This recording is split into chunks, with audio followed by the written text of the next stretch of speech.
जय हिंद। देखिए, हार्ट में हम आपको हर एक चीज़ बता दिए थे। हार्ट की जांच जो की जाती है वो ईसीजी के द्वारा की जाती है, इलेक्ट्रोकार्डियोग्राफी। ईसीजी का फुल फॉर्म होता है इलेक्ट्रोकार्डियोग्राफी ईसीजी। ईसीजी के लिए शरीर पर 12 अलग अलग जगहों पे लीड लगाए जाते हैं, जिसे हम लोग ईसीजी लीड्स कहते हैं। समझ में आया?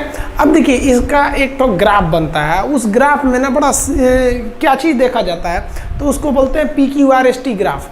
तो इस PQRST ग्राफ में क्या होता है, देखिए, जब ब्लड शरीर में हृदय में अंदर जाता है, हम आपको बताए थे दाहिना अलिंद से वो अंदर जाता है, तो उसको P ग्राफ से दिखाया जाता है, P से। ये हो गया P। अगर ये P ज़्यादा बढ़ गया तो भी दिक्कत है, कम है तो भी दिक्कत है। तो ये जब जैसे शरीर ब्लड हार्ट में एंट्री करता है उसको दिखाता है P, और उसके बाद की जितनी क्रिया है वो नीले में गया, फिर वहाँ से पंप हुआ, ये सारी क्रियाओं को QRS द्वारा दिखाया जाता है। इसलिए इसे QRS कॉम्प्लेक्स भी कहते हैं कि ये जो होता है ना, दिल के पंप करने को दर्शा रहा होता है। अगर ये मान लीजिए कि R का मैग्नीट्यूड बहुत ज़्यादा दिखा दिया, इसका मतलब हार्ट तेज़ी से पंप कर रहा है। नीचे दिखा दिया तो धीरे पंप कर रहा है। ये सेम ऐसे ही ग्राफ यहाँ बनेगा। अगर ग्राफ बहुत जल्दी जल्दी बनने लगा, मतलब दिल बहुत जल्दी जल्दी धड़क रहा है, तो ये ग्राफ होता है। हार्ट के डॉक्टर को हम कार्डियोलॉजिस्ट कहते हैं। तो ये हो गया हार्ट। हम आपको टोटल हार्ट के बारे में बता दिए थे। तो ये ईसीजी हो गया, जिसे हम लोग क्या कहते हैं, इलेक्ट्रोकार्डियोग्राफी। अब थोड़ा सा बीपी समझते हैं, ब्लड प्रेशर। ब्लड प्रेशर क्या होता है, बीपी। तो ध्यान से देखिए, ब्लड जिस प्रेशर से जाता है और जिस प्रेशर से आता है, इन दोनों प्रेशर को हम क्या कहते हैं, ब्लड प्रेशर। देखिए, जब दिल सिकुड़ता है तभी ब्लड बाहर जाता है। दिल के ऐसे हो जाने का, सिकुड़ जाएगा, जब पचकेगा तभी ना ब्लड जाएगा। तो दिल के पचकने से ब्लड बाहर जाता है, उसको हम लोग कहते हैं सिस्टोलिक। यानी जितने प्रेशर से गया उसे क्या कहते हैं, सिस्टोलिक। और लौट के कितना से आ रहा है, डायस्टोलिक। यानी कितना हुमच के ढकेला है दिल, वो क्या हो गया, सिस्टोलिक। और कितना लड़ कर वापस कितने स्पीड में कितने प्रेशर से आ रहा है, उसे हम क्या कहते हैं, डायस्टोलिक। इसी सिस्टोलिक और डायस्टोलिक प्रेशर के अनुपात को हम कहते हैं ब्लड प्रेशर। नॉर्मली ये होता है 120/80। यानी 120/80 अगर आपका बीपी है तो वो नॉर्मल है। ये आप देखे होंगे बीपी कैसे नापता है। वो यहाँ पर आपको एक लॉब लगा देगा और वहाँ पे आपको पारल का मशीन लगा देगा, और यहाँ पे देखिएगा ना, एक पंप से प्रेशर भरने लगता है। उसको प्रेशर भरेगा और उसको प्रेशर को भर देगा 200 तक, और उसके बाद से यहाँ एक आला लगा देगा और प्रेशर को खोलेगा। प्रेशर जब खोलेगा ना, तो आप देखिएगा उसमें आवाज़ आएगा, इस तरह से प्रेशर खोलता है। और प्रेशर खोलते के बाद ध्यान से देखिए, वो कुछ सुनता है, उसको एक डब से आवाज़ सुनाई देगी, टिक से आवाज़ सुनाई देगी, तो समझ जाएगा कि ये सिस्टोलिक का प्रेशर है। और वो आवाज़ चलते रहेगा, टक टक टक टक टक टक टक टक टक, और जहाँ वो आवाज़ बंद हो गया वो समझ जाएगा कि ये डायस्टोलिक है।